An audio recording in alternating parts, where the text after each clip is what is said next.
ওয়ালাইকুম রাহমাতুল্লাহ। সম্মানিত দর্শক ও শ্রোতা, আমার কাছে অনেকে প্রশ্ন করে, "হুজুর আমার অনেক বেশি ঘুম, আমার একটু কম ঘুমানোর জন্য কোনো আমল দিবেন কিনা?" আমি যেন অ কম ঘুমিয়েও যেন পরিতৃপ্তি পাই, তৃপ্ত হয়ে যেতে পারি ঘুমের ভিতরে। হ্যাঁ, এই বিষয়ে একটা আয়াত আছে পবিত্র কোরআন শরীফের আয়াত প্রত্যেকেই জানেন। প্রত্যেকেই প্রায় জানেন। এই আয়াতটা আপনি শোয়ার সময় যদি পড়তে পারেন ইনশাআল্লাহ আল্লাহ সুবহানাহু ওয়া তাআলা আপনার ঘুম কমিয়ে দিবেন।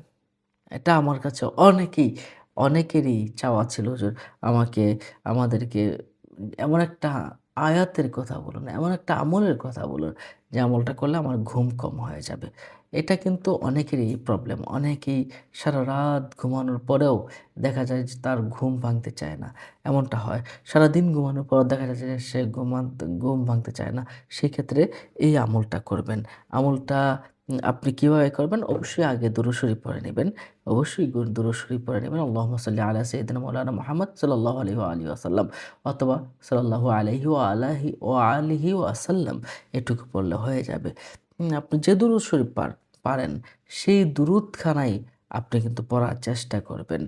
আর এখানে কম ঘুমানোর জন্য আপনি শোয়ার সময় যখন আপনি শোবেন তখন আপনি এই আয়াতখানা পড়বেন। এটা প্রত্যেকেই পারেন। আয়াতটা কি? বিসমিল্লাহির রহমানির রহিম।